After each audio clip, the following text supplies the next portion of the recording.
porque o grafite ele não é exatamente apenas o que caracteriza o resultado final, né? O fato de se ocupar a cidade com a arte, porque isso já acontecia muito antes, mas é nesse contexto ali da Nova York, do final dos anos 60, início da década de 70, surge nesse contexto periférico, né, de abandono total do poder público em relação à cidade, a ociosidade dos jovens, que passam a ocupar a cidade utilizando primeiro materiais bem rudimentares, canetões, marcadores, a escrever nos vagões de trem, escrever nos meios de transporte, nas vans, e aí isso vai se tornando um fenômeno cultural, porque ali o jovem ele se sente traz aquela sensação de pertencimento, de estar ali, estar presente, ser reconhecido, e isso vai evoluindo ao ponto que as pessoas vão criando essa necessidade de ter mais destaque, porque rapidamente as ruas ficam tomadas disso, então vira aquele papel de parede embaralhado de um monte de caligrafias. Então surge essa necessidade estética de se destacar pelo estilo,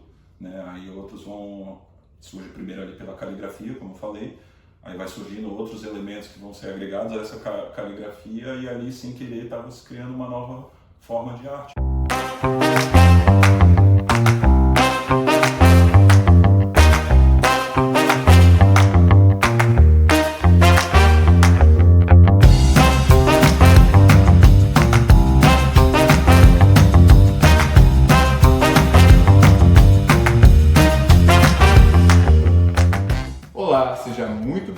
Seja muito bem-vindo ao último episódio dessa temporada do 30 Minutos de História, um programa de entrevistas desenvolvido por estudantes da Universidade Federal de Santa Catarina que compõem o Programa de Educação Tutorial, o PET História. Meu nome é Matheus Borsatti, eu estou na 8ª fase do curso de História, eu sou um homem cis, tenho barba, uso óculos de armação escura e cabelo crespo escuro. Atrás de mim tem uma estante com um monte de fita VHS. A temporada atual é a Floripa Invertida, que investiga aspectos invisibilizados no crescimento urbano da cidade de Florianópolis. O episódio de hoje é o grafite na ilha. Para falar desse assunto, a gente trouxe o conhecidíssimo artista de rua, Rodrigo Risso. Tudo bem, Rodrigo?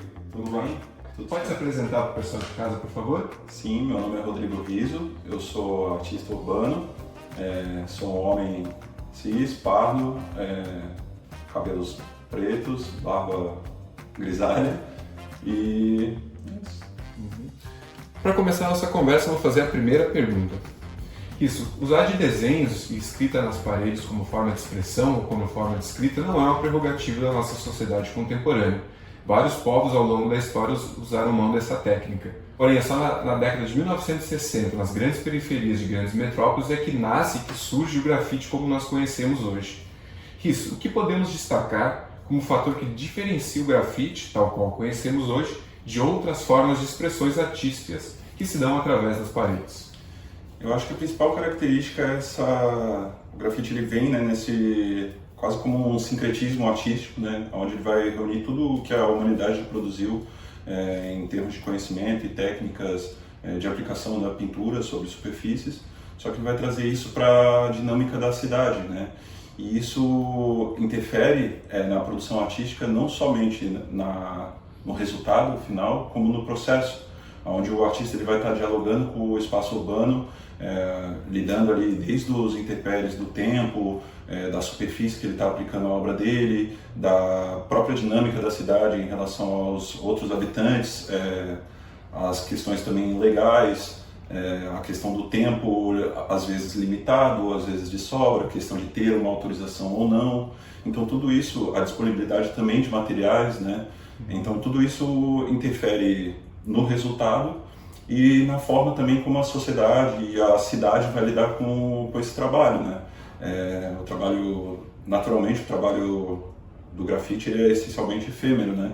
Ele não pretende uma imortalidade como se muitos artistas ao realizar uma obra dentro de um estúdio tentam ter, né, no sentido de ter aquela obra preservada dentro do museu, utilizando materiais que têm uma longa durabilidade.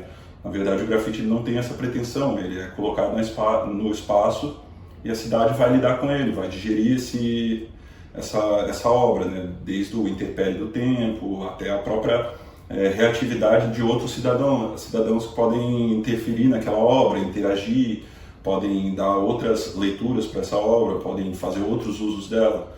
Então eu acho que esse é o maior diferencial, assim, né, de essa efemeridade e essa questão de ela também ter uma participação do coletivo no seu desenvolvimento, né?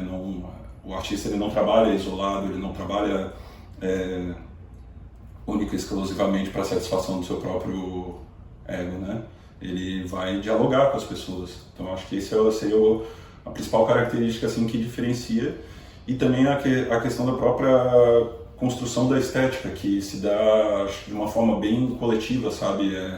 Os artistas do grafite, especialmente, eles se relacionam com outros artistas, no sentido da amizade, de estar colaborando nos seus trabalhos. Então o resultado ele é sempre único, né? Ele nunca vai seguir uma série como geralmente um artista de estúdio seguiria, né? Então são esses fatores, assim, eu acho que são as principais diferenças, assim. Legal. E uma outra característica que é bem importante é a questão do surgimento mesmo, o contexto que ele acontece, né? Que é enquanto cultura mesmo, porque o grafite ele não é exatamente apenas o que caracteriza o resultado final, né? O fato de se ocupar a cidade com a arte, porque isso já acontecia muito antes, como você colocou, né, na pergunta, tanto em Pompeia quanto, né, tem diversos exemplos ao longo da história da humanidade, mas nesse contexto ali da Nova York, do final dos anos 60, início da década de 70, surge nesse contexto periférico, né, de abandono total do poder público em relação à cidade, a ociosidade dos jovens, que passam como um anseio mesmo de demonstrar sua existência, ocupar a cidade utilizando primeiro materiais bem rudimentares, canetões, marcadores, a escrever nos vagões de trem, escrever nos meios de transporte, nas vans, e aí isso vai se tornando uma febre mesmo, né, um fenômeno cultural, porque ali o jovem ele se sente traz aquela sensação de pertencimento, de estar ali, estar presente, ser reconhecido, ser visto, né? E isso vai evoluindo ao ponto que as pessoas vão criando essa necessidade de ter mais destaque, porque rapidamente as ruas ficam tomadas disso, então vira aquele papel de parede embaralhado de um monte de caligrafias que, quando a intenção era se destacar, já não se via exatamente quem se destacava, então surge essa necessidade estética de se destacar pelo estilo, né? Aí outros surge primeiro ali pela caligrafia, como eu falei, aí vai surgindo outros elementos que vão ser agregados a essa caligrafia, e ali, sem querer, estava se criando uma nova forma de arte. Então, se a gente for parar para olhar assim para o grafite enquanto fenômeno cultural mundial, ele surge nesse contexto da escrita virar arte, sabe? Quando eles decidem agregar esses conhecimentos estéticos na questão da escrita. E aí isso começa a ganhar mais volume, mais impacto na cidade, começa a se observar nessa época também se constrói as linhas de metrô, que elas passam, né, por viadutos na cidade, então ganha-se aquela visibilidade à distância. Então aí, ao invés de só ocupar também o interior dos vagões, o pessoal começa a estudar como invadir as estações de trem para colocar isso na lateral dos trens e ser visto circulando pela cidade toda, né? Então isso vira um fenômeno cultural que, querendo ou não, ali estava surgindo uma nova forma de arte, que é o que a gente chama de grafite art, né? E que dessa forma se espalhou para o mundo através também de produtos culturais que foram a partir de olhares de pessoas, né, tanto de jornalistas, de fotógrafos, historiadores da arte, que passam a ver isso daí sim como uma forma de arte e legitimam, e aí sim, né, entra essas questões de mercado, de artistas competindo por espaços, enfim, e aí acho que esse é o diferencial. Você falou de tempo e falou de artistas que criam essas obras pensando na eternidade dessas obras, né? E o museu é um lugar onde a gente coloca coisas em relação ao tempo. Uma visita rápida ao Museu Municipal de Florianópolis, que é muito frequentado por turistas, logo a gente pode perceber a construção de uma história oficial e de uma identidade cultural oficial da cidade muito pautada na colonização açoriana, escanteando um pouquinho, deixando um pouquinho de lado as populações indígenas e as populações negras. Isso. Nesse sentido, o grafite pode ser uma forma de resgatar perspectivas que ficaram de fora da história ou da cultura oficial de Florianópolis?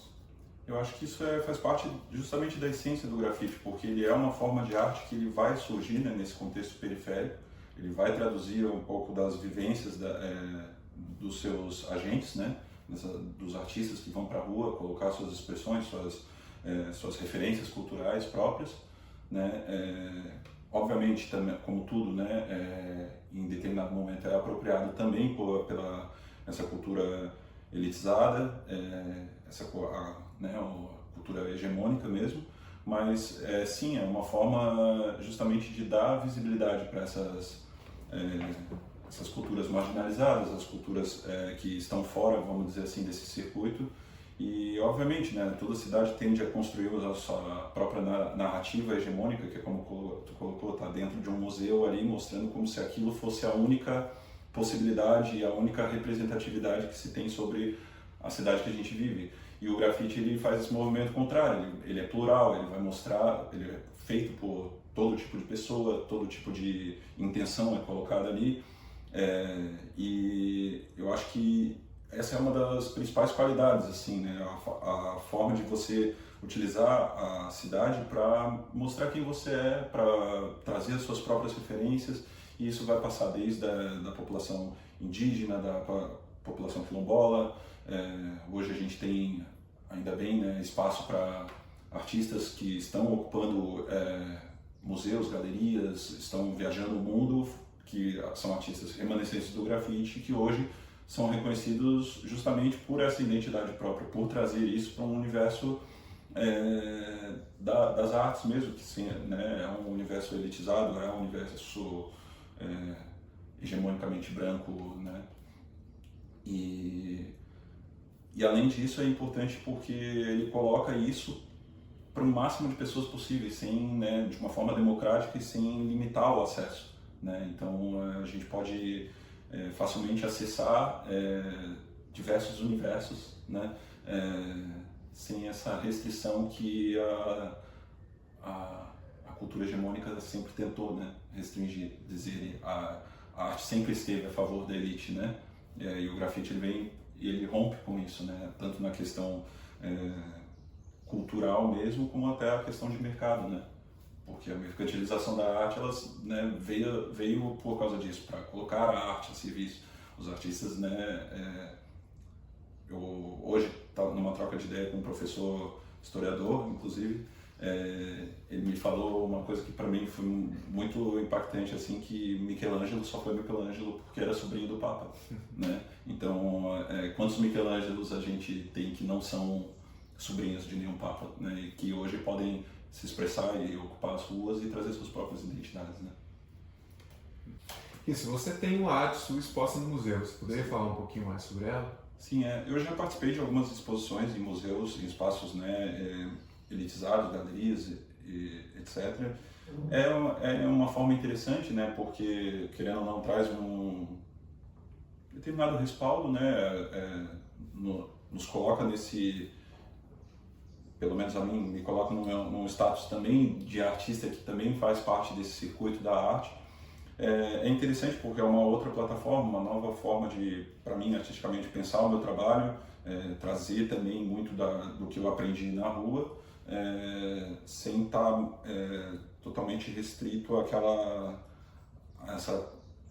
ao formato, à forma, né, que o museu e as galerias nos impõem, né? Então foi uma exposição, esse trabalho que você cita, ele foi uma exposição que era um panorama do grafite nacional, né, do que estava sendo produzido naquela época. Eu fui o único representante de Santa Catarina a participar desse evento em si, e ali eu pude trazer muitas referências do que eu vejo na minha cidade, também referências do que eu construo esteticamente como autoral, né, e fazer críticas, Então, assim, é um desdobramento do meu trabalho como grafiteiro. Não se trata de um grafite, né, quando a gente coloca isso dentro do espaço, não necessariamente ele é um grafite, porque o grafite ele tem como característica essa questão de ocupar a cidade de uma forma espontânea, né? Ali não, tem todo um preparamento, tem as condições, um certo controle, vamos dizer assim, né, do espaço que eu vou ocupar, a forma como eu vou ocupar aquele espaço, enfim, é uma dinâmica completamente diferente da rua, né? Não tem tanta espontaneidade. Mas é uma obra de arte produzida por um artista grafiteiro, porque traz toda essa carga que eu construí ao longo do tempo ocupando a rua. Então é aí que se dá essa diferença. Muito se fala sobre essa questão assim a arte de rua invade os museus. Sempre é uma manchete para falar sobre a coisa. Na verdade, o que está acontecendo ali é uma apropriação da arte de artistas de rua dentro de um espaço, né, tradicional de arte.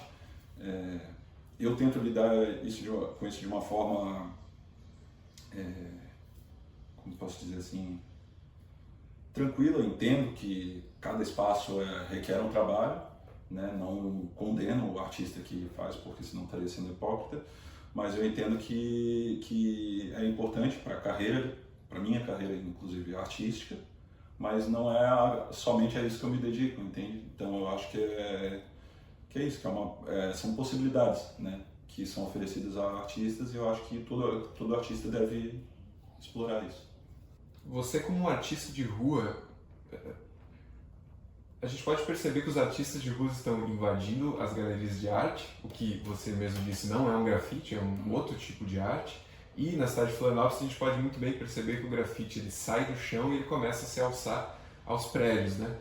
E atualmente no centro da cidade de Florianópolis são visíveis muitos murais, alguns deles pintados por você, como por exemplo o Cruz e Souza, que está ali atrás, de 2019, no qual é dado a ver um retrato do poeta neocatarinense, um dos destaques do simbolismo nacional. Outro exemplo é o mural de 2021, com o retrato e os característicos galos do Ernesto Meyer Filho, intitulado Baile Místico. Ainda lembrando de outros dois destacados grafites, o Natureza de Desterro, de 2022, e o Complementar, de 2023. Nesse sentido, como se deu a escolha das temáticas apresentadas em cada um desses murais? Então, cada mural desse foi uma ocasião específica. Por exemplo, o mural em homenagem ao poeta João da Cruz Souza, ele foi uma iniciativa minha, junto com o grupo de trabalho do Street Art Tour, que é um projeto que eu idealizei e desenvolvi junto com uma produtora cultural chamada Estúdio de Ideias. A gente apresentou essa proposta através da Lei Municipal de Incentivo, eu defini o tema, eu busquei o espaço onde era pretendido. Ele é uma obra quase site-specific, né, porque ela está justamente na parede que faz divisão com o Palácio Cruz de Souza, né, que leva o nome do poeta, um palácio que foi sede do governo na época que ele era vivo e que ele nunca pôde entrar por ser uma pessoa preta. Então ele foi bastante simbólico, tanto para o reconhecimento, né, do poeta, trazer de volta esse nome para o domínio público, né, porque a gente pôde perceber um apagamento histórico. Muitas pessoas que passavam por ali nos perguntavam quem era aquela figura, quem era essa pessoa, por que estavam pintando uma pessoa, eu ouvi isso, né, por que estavam pintando uma pessoa preta em um prédio de 30 metros de altura numa cidade predominantemente branca, né? Foi bastante questionado sobre isso. E é justamente o que a gente estava falando na segunda pergunta, é uma forma da gente trazer à luz do grande público coisas que são intencionalmente esquecidas, sabe? Por exemplo, já aconteceu do busto do João da Cruz Souza ser roubado da Praça 15 e na restauração esquecerem de uma parte muito importante de ser restaurada daquela obra original que foi feita em homenagem a ele. Então a gente vê ali uma certa intencionalidade de apagar esses símbolos, né? Então daí é uma forma da gente trazer de volta à luz. Então você me perguntou sobre como se dá essa temática, são de diversas formas. Por exemplo, no caso da homenagem ao artista Ernesto Maia Filho, eu fui procurado pelo grupo chamado Baile Místico, que é um projeto que ele também tem esse papel de trazer à luz do domínio público personalidades, né, de artistas principalmente, que se relacionaram com essa questão da magia, do mágico, do fantástico, que é muito presente aqui em Florianópolis, né? E ele foi um artista que a obra dele se relacionava muito com isso. E anualmente acontece esse evento, que é o Baile Místico, que é um cortejo na rua, e na época, por causa do contexto de pandemia, esse baile não pôde ir para a rua, e aí a forma de trazer ele para a rua foi fazer um mural que também simboliza um cortejo com as figuras que ele desenhava e colocava na obra dele, essas figuras mágicas, extraterrenas. e tudo mais. No caso da natureza do desterro também foi uma iniciativa minha, ali no contexto de pandemia, falar sobre essa relação, essa dinâmica do homem com a natureza, porque né, a pandemia ela veio disso, né, talvez de uma relação problemática, né, que o homem tem com a natureza, né, um vírus que estava lá, né, enfim, escondido no meio de uma floresta, de repente ele, né, invade a população mundial e dá naquilo que aconteceu. Então foi uma reflexão sobre isso, sobre essa relação problemática, trazer, né, esses símbolos para uma valorização mesmo da natureza local. E no caso, por exemplo, do Complementares, aí é a primeira vez que eu tenho a oportunidade de fazer uma proposta de um trabalho 100% autoral meu. E aí o tema ali era justamente falar sobre a relação, principalmente essa polarização mesmo que aconteceu política no Brasil, né, de tentar resgatar essa questão de que unidos nós somos mais fortes mesmo, né, que não adianta a gente ficar, né, brigando por fantoches que estão lá supostamente nos representando, enquanto no dia a dia somos obrigados a lidar uns com os outros e nessa dinâmica de conflito a gente nunca vai extrair nada de bom, né? Então fala um pouco disso. Então são diversas formas, diversas temáticas que eu escolho, como são obras que são monumentais, elas têm que ultrapassar a questão da minha autoralidade enquanto artista, enquanto ego. É uma coisa que representa muito mais do que somente eu e o que eu quero ver pintado numa parede, que é quando eu faço meu grafite. Ela é algo para muitas pessoas, ela atende a muitas expectativas, né? Então é assim que eu tento pensar esses trabalhos, para que eles tenham essa representatividade que transcenda a minha pessoa. Tá? Da hora. Rodrigo, como foi o processo técnico de criação desses murais? Então, passa, né, por esse estudo, tanto da proposta em si, da forma como ela vai ser viabilizada. Muitos desses trabalhos foram através da Lei Municipal de Incentivo, isso passa por uma aprovação, requer toda uma questão técnica ali apresentada e para ser avaliada a viabilidade dela. Depois disso, existe todo o trabalho de captação de recursos, então se estende para a questão mesmo do diálogo, de conversar com pessoas interessadas em apoiar esse tipo de projeto e enxergarem nisso um potencial, né?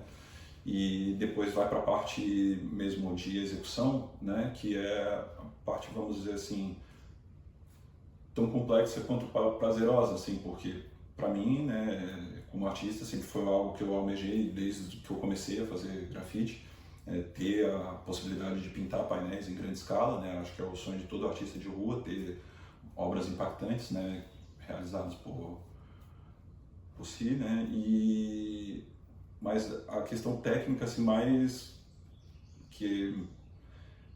crucial, assim, é o fato de que a gente trabalha, né, em altura, requer todo um preparamento físico mesmo, é um desgaste muito grande, né, são dias e dias trabalhando na mesma obra, não é como um grafite que eu vou em poucas horas e modifico aquela parede, às vezes levam meses, né, e requer muito mesmo da capacidade mental e física de você estar ali e lidar com todo tipo de problema que acontece, já passei por situações de quase desabar o balancinho que eu estou pendurado. Obviamente a gente utiliza todos os EPIs e recursos de segurança do trabalho, né? Mas são situações que podem acontecer, né? E também a questão de carregar muito peso, muito material, trabalhar com assistentes, delegar funções, conseguir transmitir para esses assistentes o que deve ser feito, né? Enfim, é bastante desafiador, assim, requer muita pesquisa mesmo, muita preparação, muito trabalho de pré-produção também, requer pessoas comprometidas com aquilo, que acreditam nisso tanto quanto o artista, né? Porque não é um trabalho de uma mão só, não é Riso, o Deus que vai lá e pinta sozinho tudo e faz tudo sozinho. Pelo contrário, é muito mais trabalho para muitas outras pessoas, sabe? Desde dos produtores que vão lá, estão lidando com inúmeras reuniões para conversar com pessoas, autorizações, questões burocráticas. Então, é um trabalho de muitas mãos, né? Então, o desafio técnico maior, eu acho que é esse, o fato de estar ali pendurado a 30 metros de altura e exposto ao tempo também, né? Porque é sol, é chuva, é vento, é tudo isso. Aí, para mim, por mais que seja um desafio, é bem satisfatório, assim, né? Quando a gente termina, assim, é uma alegria tu passar aquilo por aquele prédio, ver ele todo dia, ver também a forma como a cidade vai receber aquilo também é muito satisfatório. As pessoas, né, ali na rede social marcando sempre em fotos, pegando para si aquilo como parte e tendo orgulho de morar numa cidade que está produzindo arte, que está permitindo que suas paredes sejam pintadas, sabe? Hoje a gente vê esse tipo de arte, ele está inserido como um dos elementos que a própria Secretaria de Turismo vende como um atrativo da cidade, sabe? Já não é mais a Floripa das praias, dos shoppings, enfim. Você vai ver na publicidade, se fala sobre a produção cultural e artística da cidade. Isso para mim, como artista, é gratificante, sabe? De estar podendo fazer isso e também proporcionar isso para outros artistas, sabe? Porque a gente também tem esse trabalho de fomento mesmo da arte urbana, não só individual, né? Eu não trabalho só para mim, para minha carreira, né? Eu desenvolvo várias ações que envolvem vários outros artistas. Então isso é pura gratificação, assim, muito... eu me sinto realizado. E com essa resposta a gente chega ao final do episódio. Gostaria de agradecer muito a presença do artista Risso aqui. Gostaria de pedir, Risso, faça um comentário para a galera, se despeça. Eu quero agradecer o espaço, por estar podendo aqui falar sobre o meu trabalho, sobre a minha trajetória. Espero que vocês gostem desse conteúdo, que acompanhem, compartilhem. Fico muito grato de poder ser artista no Brasil, viver do meu trabalho, proporcionar também espaço para que outros artistas façam o seu trabalho, fomentar a cena na cidade, a cena artística de arte urbana na cidade. E é isso, me sinto realizado e só agradeço, só tenho a agradecer. Muito obrigado. E este foi o último episódio dessa temporada de 30 Minutos. Se você não nos conhece, não nos acompanha, por favor, busque a gente nas redes sociais, Pet História UFSC, e acompanhe todo o nosso conteúdo, compartilhe com a galera, chama a família para todo mundo assistir. Agradeço novamente a presença do Issa aqui por essa discussão muito maravilhosa e agradecer toda a equipe técnica que está aqui por trás das câmeras e não apareceu. A gente teve alguns problemas técnicos aqui, mas passamos por tudo isso e chegamos ao fim do episódio então. Valeu, galera, até mais. Que é uma falta de luz para mostrar que está legal. Vai contextualizar, né? Acho que foi isso. Obrigado, Leozinho. Massa. Legal. Eu lembrei muito de uma coisa que eu estava falando. Tem um historiador da arte, Hans Belting, e ele fala que a imagem só entra no museu quando ela morre. E é bem isso, né? Sim. A imagem viva da sociedade ela está no museu, né? Sim. Aí ia ser bem legal de pensar no grafite. É uma imagem dinâmica, viva, faz parte mais do presente do que vai nos contar, né, no futuro sobre o passado, né? Porque provavelmente ela não vai mais existir. Ela vai sobreviver na fotografia, essa reprodutibilidade que vai... imortalizar, né, de alguma forma. É o que sempre resta pra gente do grafite é uma foto, porque a maioria das coisas que eu pinto eu não vou ver de novo. Raramente eu vou ver algo. Eu até em um momento ali eu falei assim, passar por esse mural todo dia. Depois eu parei para pensar, não vejo todo dia, né? Às vezes, raramente, inclusive. Tem obras minhas que eu nunca mais vi, inclusive, né? Que eu fui e pintei e nunca mais vi. Na cidade deve estar passando, às vezes tu esquece que pintou uma coisa e tu passa, caralho, pintou. Não, e em outras cidades, às vezes, sei lá, eu estou no trânsito, sei lá, indo para Balneário, eu passo, vejo um lugar lá abandonado, eu pinto. Aí na próxima vez que eu passar para ir para Balneário, talvez aquilo nunca mais seja.